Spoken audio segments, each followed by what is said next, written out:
Hi, this is Christina Eve, and welcome back to my channel, ShineStrong, LiveLong.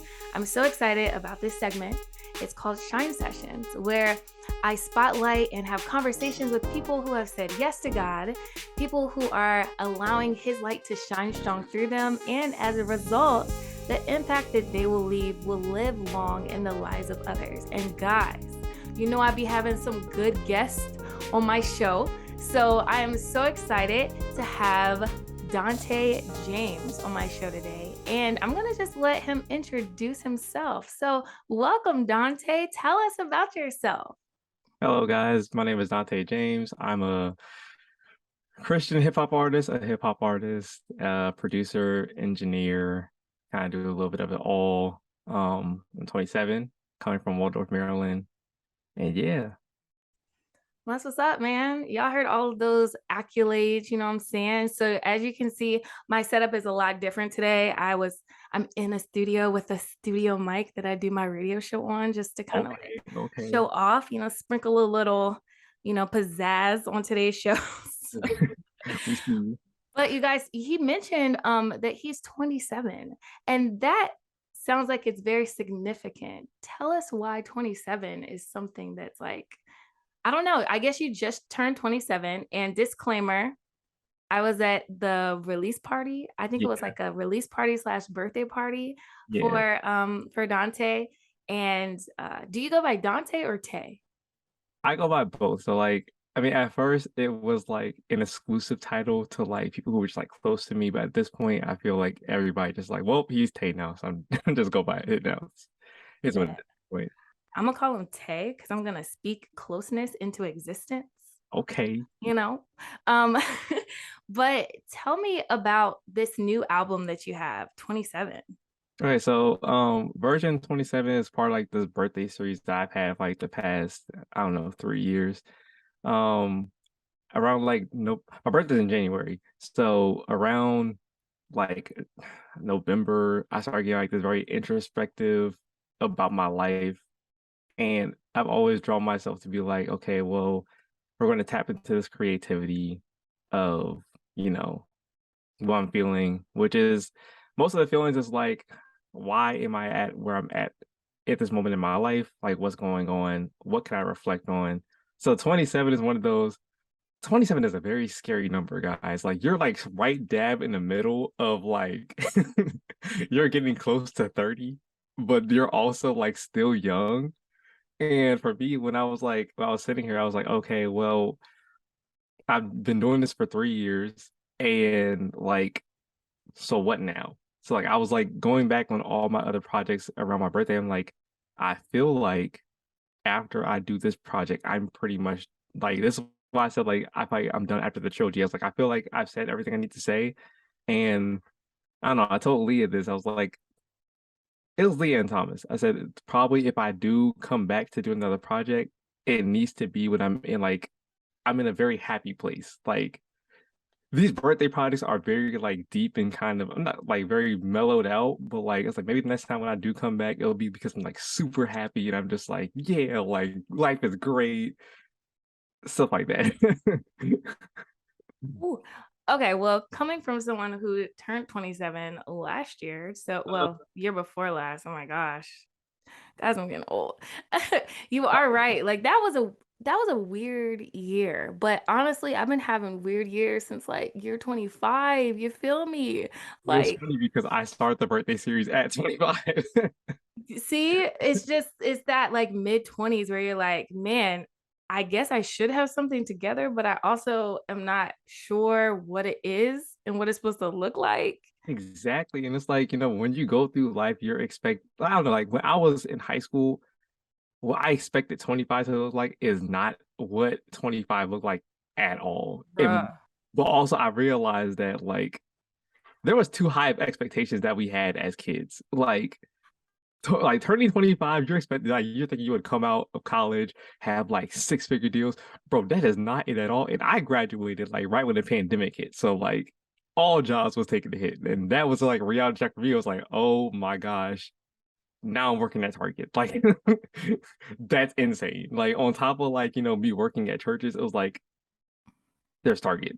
And I never once in all my like high school and college was like, Target is probably a career path for me. And now look at me. Yo, but it's crazy because you are one of the few people. I know a lot of people, they reflect in this 20 time frame that we're in, like when we're in our 20s, we go through this time where it's like things are birthed from our 20s because of us being so like flabbergasted by the realities that are life. I feel you on that. Like just where you are right now and where we are right now versus where we thought we would be, it's crazy. But you said you're thankful for the detours. Hey, didn't think that's one of his songs, guys, on his album 27. Is version 27 or just 27? It is version 27. So a quick backstory of like that project title is I went on a trip, and this is why I finished the trip. Oh, I finished the last song, which funny enough was Detours, which was the hardest song for me to actually complete when I was in Texas visiting my dad. And we were in the car. I think we were like driving to Houston or something like that. And there was this radio podcast on Kev on Stage where he was talking about like his book, The Marriage Be Hard. And I remember like I was still trying to figure out like a title for the project. At first I was just set on like it's probably gonna be 27 and I'm just gonna like leave it there. Um there's a couple significant things about like 27 and artistry, but I'll get that later. But so we were sitting in the car and his wife was talking about this one product, but I can't remember the brand. But they're like one of their most famous products was like vanilla, like I think it was like vanilla 27 or vanilla something, right? And there was like the significance in it was their most sold product. However, that product they had, it was vanilla in the number. It was because it took that many tries to get the actual perfect like scent. And that scent ended up being like the most sold one that they ever had. And I was sitting there in the car and I was like, wait a second. I was like, wait. And then I was like, okay, so if I look at my life, the way that they broke this down, I was like, technically, me turning 27 is the 27th version of me. Every year that you grow up, you're never the same version of you. Like, yeah, you can have like the core aspects of you, but something else gets added on. And I was looking at it where I was like, okay, well, if I'm looking at this, I'm not like how I was when I was 26. Like the way that I think now and the way that like I'm shifting is so different. This is the 27th version of me. So I'm like, well, we're just gonna call it a version 27. And I left that car and I was like, yeah, thank you, Kev on Stage, because I was like, you just helped me solve one of the biggest issues I had, which was I had no idea what to call this project at all until I left that trip. That's wild. But I like that though. I like the fact that if you look at life like that, there's different versions of yourself. So with that, I'm comforted because that means that I can't compare really what I am right now to what I kind of used to be. Like a lot of times we try to compete against either other people, what we think other people's lives are like, or what we expected our life to be like, or the year prior. But if you think about it, like we're just, we're different. Oh, So, the year is constantly changing. Like if we really think about it, like I love seeing like on Twitter where people are like, back in my day, I could have bought a house. And I'm like, okay, but like, it's like what Fat Joe said, yesterday's price is not today's price. Like it is literally not the same price. Like these prices these days is mad difficult. And like, I used to feel bad at first or like kind of feel insecure. I was like, I was staying with my dad at first and I was staying with my mom. But then like me and my mom were talking about it and I was like, actually, there's a lot of people like around my age doing this because financially it makes more sense. And it's like there's no shame in it. Like it's not like my parents are like, you can't go out and do things. I'm grown. I'm still grown. Like, but at the same time, it's like they know that I'm just using it so I can save my money because essentially they don't want me to rent. I don't really want to rent like that, but that's a last resort. The goal is to buy. Like we are here to create generational wealth. That's one of the big things like my mom has been preaching to like me and my sister is generational wealth. So we're trying to save money so we can buy, not rent. So now I don't feel as bad anymore because like I've been around some people. I'm just like, oh, you still live with your parents too? Look at us, like we the same age. I don't feel bad, like but like if you think about it, when you were in high school, like think about it. High school, you're like 27, like you at 27. Can you see yourself like staying with your parents? Absolutely not. Like, does it make sense to you at that age? Absolutely not. But then like you look at the money situation that we have here, and you're like, if I could go back and tell my old self, I'm like, hey, look, listen, it's gonna be okay. We're probably gonna be here for a little bit. Just save money. And I promise you, by the time you're 27, we probably have a lot more than we do now. Facts. Facts. You're just speaking facts, man. So okay. There are so many questions that I have for you. First of all, I'm going to But plug again his album, version 27. You can find it on Spotify, on iTunes, etc. We'll let you know all the details by the end of this. yep. But you guys, listening to that, I was like, whoa. I took a journey through his brain and realized we have very similar thoughts, you know? But one thing that you talked about was identity, Hmm. you know, like trying to figure out who you were. And I know we talked a little bit about it when we talked about we're different versions of ourselves, you know. And then also I just want to make a plug for women, you know, we just have a whole bunch of different roles anyway. So like, you know, but anyway, sorry, you know, I know you're a fella, but Nah, for my ladies out there, y'all understand. yeah, Um, but I will say that identity, what who is Dante? You man, know? that so the whole concept around like version 27 was the idea of what do I want? And what do I want is also be trying to figure out who I am at the same time. Which is a very hard picture to look at if you never really prioritize yourself in years before. Um, so identity fraud came to be because I was going to go back to Thomas.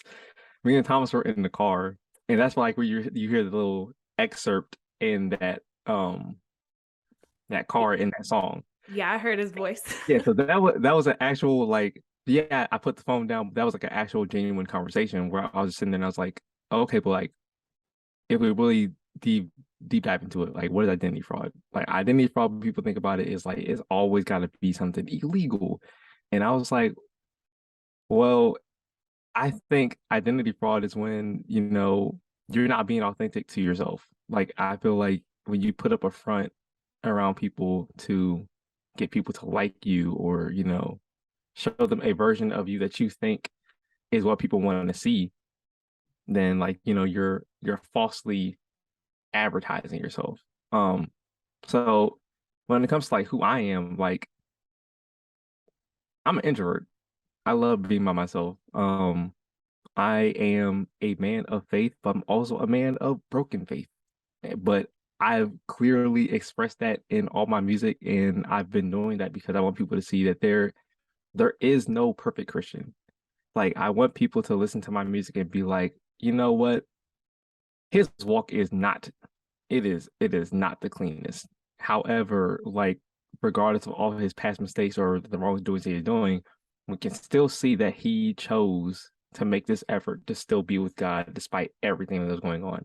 But then it's like look at the flip side of it, and yeah, you can say that I've been with God, but you can also say that God hasn't left me either. Because there have been times where I've been distancing myself from him, and he's still like, you know what? I see that you're distancing yourself, but I'm going to still be here for you. So whenever you're ready, I'm going to still be here.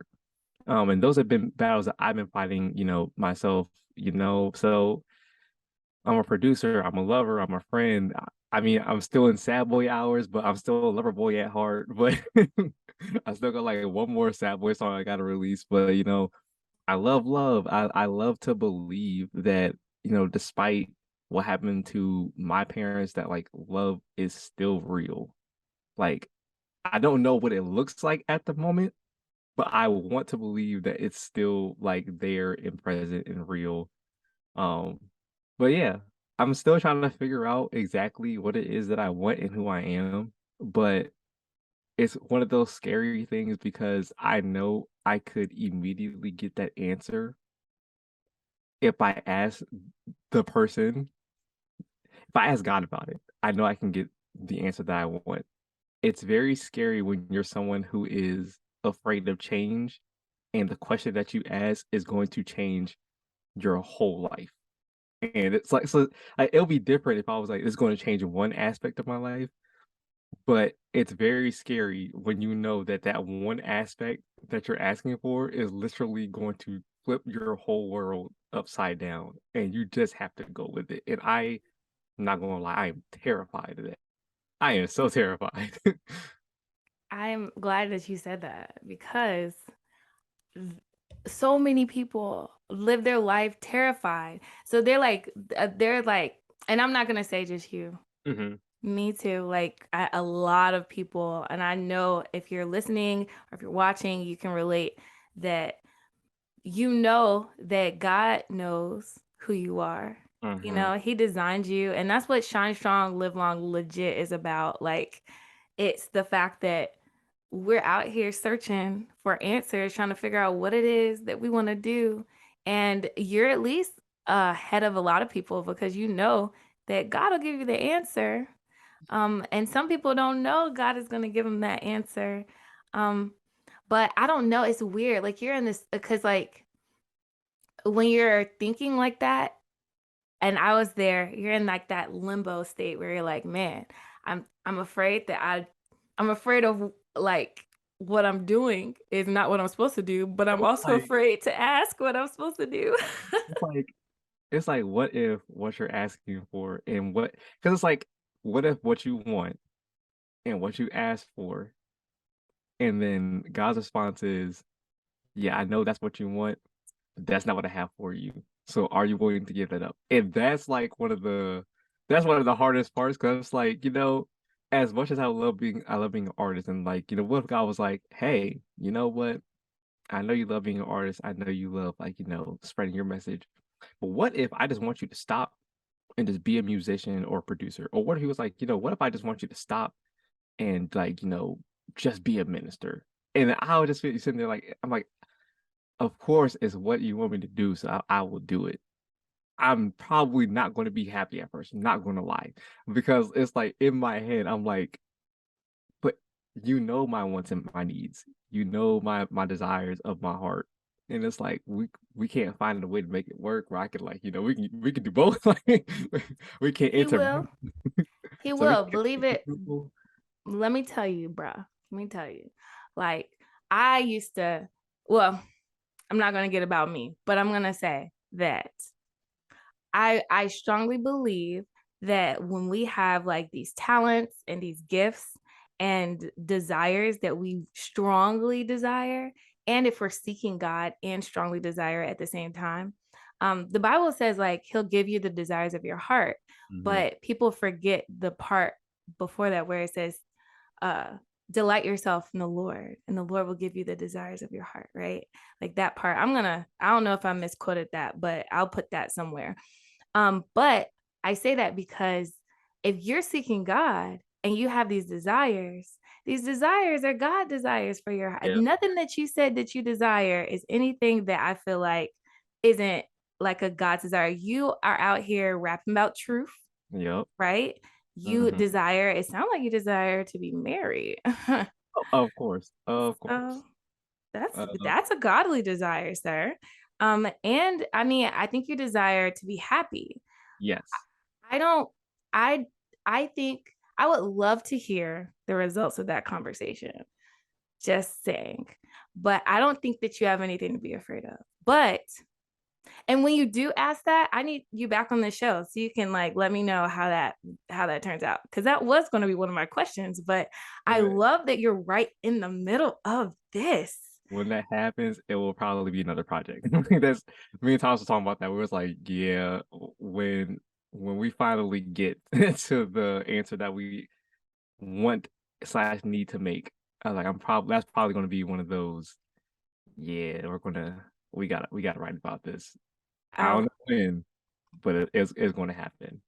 I would love that. Like high key. And I know you said something about sad boy songs, but I didn't think your songs were sad boy songs. I thought that they were songs that talked about real life. You know what I'm saying? So it's like, all right, so I have my sad boy songs and I have lover boy songs. My sad boy songs are I still take a in both songs, I still take a Christian approach to it. Um, the sad boy songs for me have been it was a little concerning at first, not gonna lie. Because I was having a lot more fun creating them than I was creating the lover boy songs. So it was a little concerning. But the thing that I like about my sad boy songs is one, I pretty much produced every single one of them. And then it just allowed me to have a greater sense of creativity. I haven't really been this creative on like harmonies, singing, different flows, melodies, and stuff until I started creating like the sad boy hour stuff. And those are typically just like, again, just reflections on past relationships. And I've never, I love Black women, I love all women, so I never disrespect any women. So there are always approaches of like what I didn't like, because when you're in love, you have blinders. So it's things that I realized that like, oh wow, I let this happen, and like I probably shouldn't have. I didn't like this. But then it's also like different approaches of like, okay, this ended because of me. So this is why I am sad, because I allowed myself in the time to not really think things through. The Lover Boy songs are different.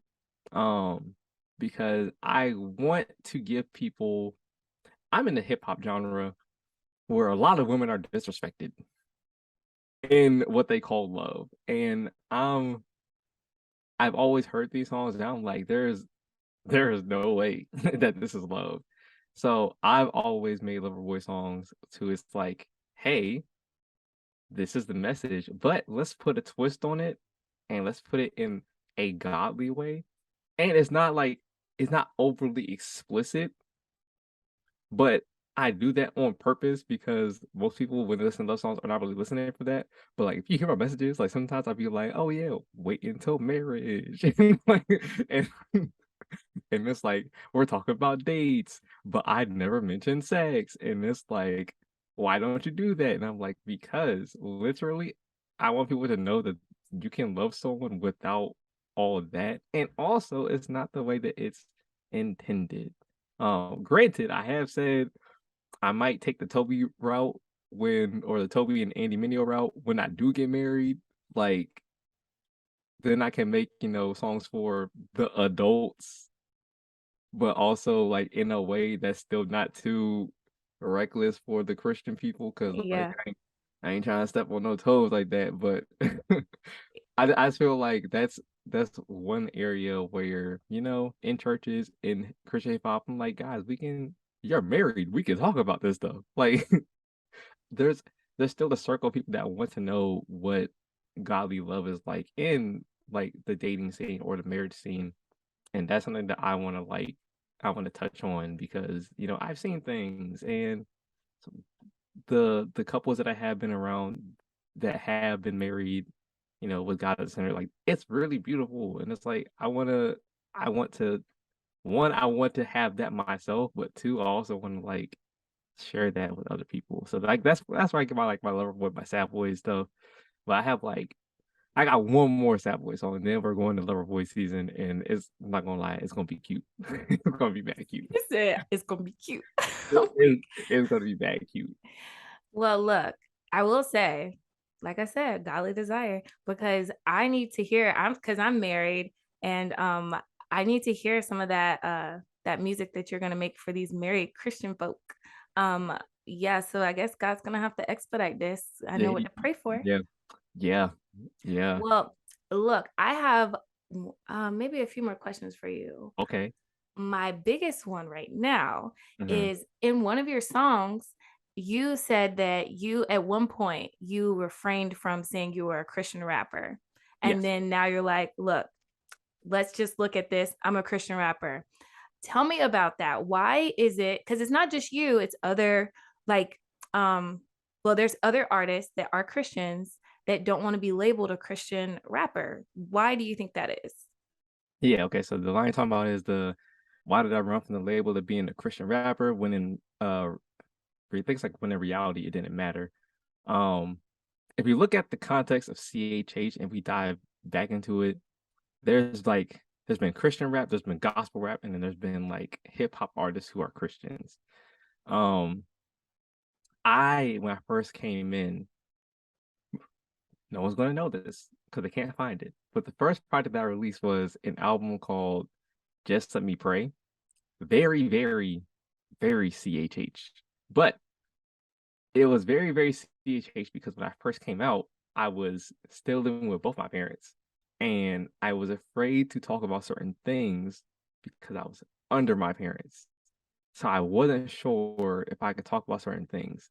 Now I'm still thankful for that album because if I didn't put it out, I don't think I'd be where I am today. However, I think the current artistic place that I am now probably would be more improved and polished if I started back then, which is what I wanted to do. But years ago, if someone said Christian rap, oh my gosh, it was so whack. Like it was so whack. And there is nothing wrong with artists who are explicitly Jesus and like, be talking scriptures. But I remember I saw something on Twitter like years ago. It was Christian Twitter, and it was like, "Look, just because you're a Christian artist, don't make you good." And I was like, "Oh, preach, like preach." And so yeah, so I always like kind of avoided that label, and I didn't want it because like, all right, you're not about to put me in this category that I'm whack. I was like, nah, I've been putting in too much work and things like that. And then I think also part of it was just the like when you hear Christian rap artists, they just think that it's like, oh, all you do is rap about Jesus. And I was like, no, like I think that's one thing that I want Christian artists to understand is that yes, you're in a Christian genre. It is okay for you to not talk about Jesus all the time, but be very mindful in the other things you talk about. Because like when I don't talk about, Jesus, it's like sometimes I just want to be happy and things like that. But like again, at the same time, some like it all kind of circles back to my faith in some way. I'm never gonna be like I'm out here in the club, turning up on a Tuesday. I'm never gonna do that. Like that's insane. But it's like, you don't have to always say Jesus every single song for people to know that you're a Christian artist. And as I got older, I realized that like I'm fighting this label and I can literally go to like I don't know 10 people. If I go to 10 people, I guarantee 7 people who listen to my music are gonna be like, "Oh, so you're like a Christian artist." And then it hit me that I was like, it doesn't matter what I say that I am when at the end of the day, the people who like say what label I'm in or what genre I'm in isn't even me. I can scream and preach that I'm just a hip hop artist. And they're gonna like if they do it to Lecrae and Andy Mineo, they're gonna do it to me. They're gonna be like, hey, but you talk about Jesus, so you're a Christian artist. And I'm like, that's fine. But sometimes I'll just also tell people like, hey, I'm a Christian artist, but I'm also a hip hop artist who's a Christian because I don't want people thinking that like I'm trying to take the Christian art of it, that Christian artist out of it. So it's like, yeah, I'm just both. That's my middle ground. I'm just both. Look, honestly, or you could pull I think it was Lecrae. You could pull a Lecrae, and it's kind of like, they don't. I guess he doesn't call himself a Christian hip hop artist. I don't think anymore. It's more like I'm a I'm an artist. Like I'm a musician art. I'm Yeah, an 'cause artist.